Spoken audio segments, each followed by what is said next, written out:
لڑکیوں کے ساتھ زنا کے پلان کر رہے ہو، بڑی معذرت کے ساتھ علماء سفید داڑھی والے علماء بھی منبر پہ موجود ہیں، مجھے ان کے تقدس کا بھی خیال ہے، لیکن میں کھل کر اس لیے بات کرنا چاہتا ہوں، جب قوم کھل کر گناہ کرنے میں نہیں شرماتی تو ہم کھل کر اصلاح کرنے میں کیوں شرمائے؟ آپ ہمیں ملتے کہاں ہو؟ یاد رکھنا، لڑکیوں کے ساتھ فون پر لمبی لمبی گفتگو کر کے افیئر اور ناجائز تعلقات کی فیشن کے نام پر زنا کے دروازے کھولنے والوں، اچھی طرح یاد رکھو، اللہ کے رسول کے نبی صلی اللہ علیہ وآلہ وسلم نے فرمایا، جس نے کسی عورت کو پاپ کی نظر سے دیکھا، توجہ کرنا حدیث کا مفہوم پڑھ رہا ہو، آج آنکھوں کو آوارہ کر دیا، آج آنکھوں کو گندا کر دیا، آج فکر و نظر کو گندا کر دیا، اللہ اللہ، کوئی پکچر کا پوسٹر، کوئی گندی فلم، کوئی گندی پکچر، کوئی گندی تصویر، کیا دیکھ رہے ہو؟ آؤ، میرے اور تمہارے سچے نبی نے فرمایا، جس نبی کے نام پر جان دینے کی باتیں کرتے ہو، جس نبی کے نام پر جان قربان کرنے کی باتیں کرتے ہو، آؤ، اور نبی کیا فرماتے ہیں؟ وہ سچے سچے نبی صادق و مصدوق میرے آقا مصطفیٰ جان رحمت صلی اللہ علیہ وآلہ وسلم فرماتے ہیں، جس نے کسی عورت پر پاپ کی نظر ڈالی، یعنی مجرمانہ نظر ڈالی، گندی نظر ڈالی، اللہ اللہ، نظریں تو پڑتی ہی رہتی ہے، لیکن اگر چھوٹی پر پڑھے تو بچی بیٹی کی طرح دیکھ لینا، اگر برابری والی پر پڑھے تو بہن کی نظر سے دیکھ لینا، بڑی عمر والی پر پڑھے تو ماں کی نظر سے دیکھ لینا، لیکن ابھی نظر سے دیکھتا کون ہے؟ اللہ اکبر، پہلی بات تو دیکھنا نہیں چاہیے، نظریں جھکا لینا چاہیے، اللہ اللہ، لیکن اگر نظر پڑ بھی جائے، یا چھوٹی ہے تو بیٹی کی طرح، برابر ہے تو بہن کی طرح، بڑی ہے تو ماں کی طرح، اللہ اللہ، لیکن نگاہوں کا تقدس گیا، نگاہوں کا تقدس گیا، عورتوں کو آج تکتے ہیں، پاپ کی نظر سے دیکھتے ہیں، میرے اور تمہارے سچے نبی نے فرمایا، جس نے عورتوں کو پاپ کی نظر سے دیکھا، مجرمانہ نظر سے دیکھا، قیامت کے دن ان کی آنکھوں میں آگ کی سلاخیں داخل کی جائے گی، جہنم کی آگ کی بنی ہوئی سلاخیں ان کی آنکھوں میں داخل کی جائے گی۔ پوچھنا چاہتا ہوں، اے میری قوم کے جوانوں، دنیا کی آگ سے 70 درجہ زیادہ جہنم کی آگ تیز ہے، اور وہ جہنم کی آگ کی بنی ہوئی سلاخیں ان کی آنکھوں میں ڈالی جائے گی جنہوں نے عورتوں کو پاپ کی نظر سے دیکھا، جنہوں نے گندی فلموں کو دیکھا، جنہوں نے گندی تصویروں کو دیکھا۔ تھوڑی دیر تصور تو کرو، جب رسول اللہ کے کہنے پر اللہ کو ایک مانا، رسول اللہ کے کہنے پر قرآن کو اللہ کی کتاب مانا، رسول اللہ کے کہنے پر اسلام کو دین حق مانا، وہی رسول فرما رہے ہیں، اگر تم نے آنکھوں کا مس یوز کیا، تم نے آنکھوں کا غلط استعمال کیا،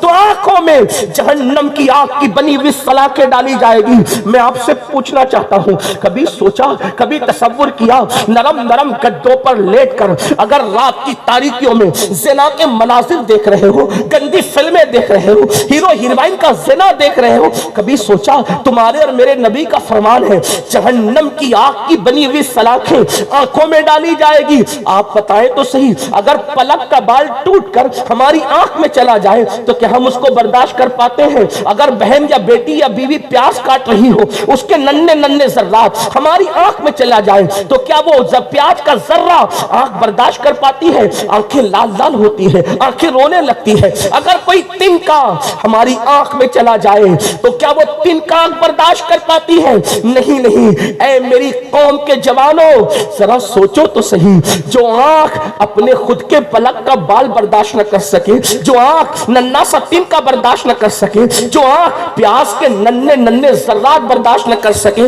جب ان آنکھوں میں جہنم کی آگ کی بنی ہوئی سلاخیں ڈالی جائے گی، اس وقت اپنا بنے گا کیا؟ اس وقت اپنا حال کیا ہوگا؟ کیوں کی راہ پہ جا رہے ہو؟ کیوں جرائم کی راہ پہ جا رہے ہو؟ اور سن لو، آج لوگ کہتے ہیں عبادت کی توفیق نہیں ہوتی، جلسے ہر دن بڑھ رہے ہیں، ہر دن ہندوستان میں ہزاروں جلسے ہو رہے ہیں، لیکن لوگ سن کے جاتے ہیں، عمل نہیں کرتے۔ وجہ عمل کی توفیق اس لیے نہیں ہوتی، فرمایا گیا جو اپنی آنکھوں سے پاپ اور جرائم دیکھتے ہیں، اللہ ان سے عبادت کی توفیق چھین